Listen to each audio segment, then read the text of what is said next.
Hey guys, it's Bad Snacks here. Today we're going to be talking about the new Habit by Chase Bliss. Da-da-da-da. It's essentially a memory making machine. It's a looper with echoes and modifiers, but it's a looper that works in a way that I personally have not seen before. I am so stoked to be working with Chase Bliss on this. They reached out to me so I could show you guys how I use it in my workflow. And typically speaking, I use loopers more as like idea sketch pads than I do as like functional live performance tools. And with this pedal, I'm finding that it actually serves that purpose incredibly well. So today we're going to be talking about the overview of the pedal, how to use it at its most basic form, but also how to get a little bit more intricate with it, because that's the beauty of Chase Bliss, is that you can use it very basically, but you can also get into this stuff here and it starts getting really fun real quick. So I'll be showing you guys how I use it with my violin, my Organelle, which, by the way, if you guys don't follow my channel, the reason I even have the Organelle is because of knobs, so this video is kind of full circle for me. And then also, I got a harp. So I'll be showing you guys my new harp. So in case you haven't already seen some demos on it, there are a ton of really great demos out there on this already, and you'll find that there are a lot of producers and musicians in general that are kind of having a hard time explaining this pedal. So I hope that you guys walk away understanding this pedal a little bit more and how it can be functional in a production setting. I think some people will try to draw comparisons between this and the blooper, and I will say that the modifier section of this is very, very similar, but functionally how they work as loopers could not be any more different. So we're gonna just dive right into that and we're gonna figure this out together. Let's go! So here are the basics of this pedal. It starts with these top three knobs, which are basic delay parameters. So we have our level, which is like wet, dry. We have our repeats, which is like a feedback, and then we have the size of the delay. So let me turn the pedal on and I'm just gonna throw a basic sine wave through here.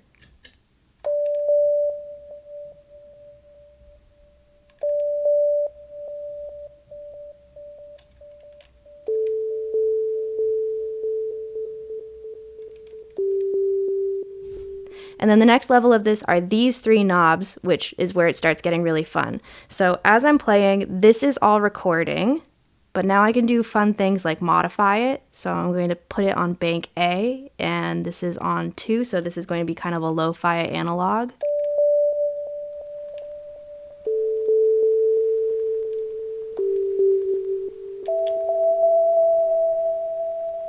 And then I can turn spread on, which introduces a second echo.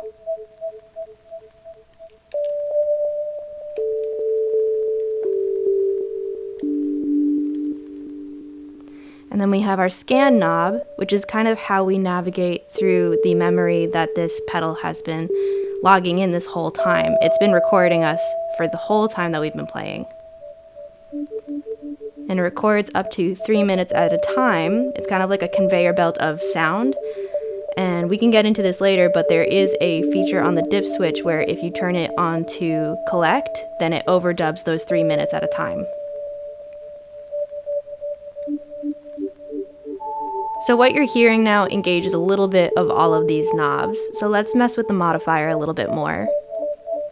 We're in bank A, which has 3 different settings. Let's go to step speed.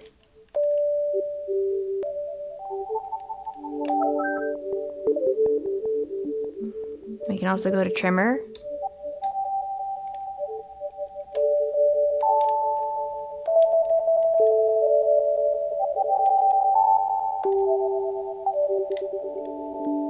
And we can go into bank B. This is our dropper.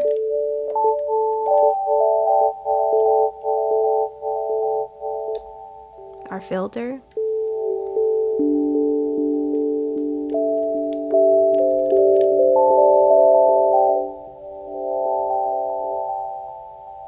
And then we have a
Okay, so basically how I made this beat is I took my audio track from my jam with my Organelle and the Habit, and I imported the entire audio track into Serato Sample, and then there is a button called Find Samples, which will kind of randomly find samples throughout the audio track that you've imported. So anyway, I found about 5 chops from the Organelle jam that I thought really worked well together and flowed nicely, so that's kind of the basis of it. And then lately I've just been on a kick of manually importing audio one-shots for my drums and then chopping up like tops and stuff that I feel like fit really nicely. And then to add another element to it, I took the harp jam from the Habit kind of exploration, and I found this really beautiful textured delayed arpeggio moment, and I imported that as the chordal basis of the track, and then I took that same chop, duplicated it, and then pitched it up a fifth so that I could get another chord out of it.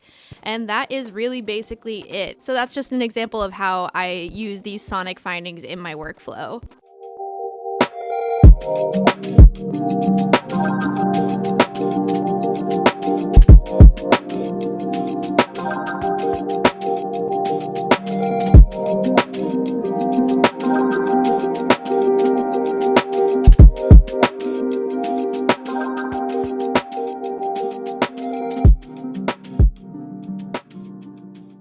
So I hope you guys have a better understanding of how this pedal works. I think that it is super cool, and again, I'm so stoked that they reached out to me about this because I've been using it in my workflow a ton. The first time that I used it and really got into it, what I thought was a 10-minute jam ended up being over an hour long. So it's endlessly fun, especially if you're into ambient kind of improvisational jams.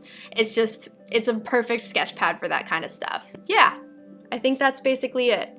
In terms of other announcements, in case you missed it, I'm going on tour with Anomaly this spring, so we're going to be hitting a bunch of dates between May 25th and the end of June, and the flyer is posted on my page. I'll put the details below, but I would love, love, love to see some of you guys on the road. I have a bunch of new stuff that I'm like just so excited to share with you guys. This is going to be the first time that I've been on the road in 3 years, so that's crazy. So yeah, hope to see you guys there. I'm going to go now. I'll see you guys later.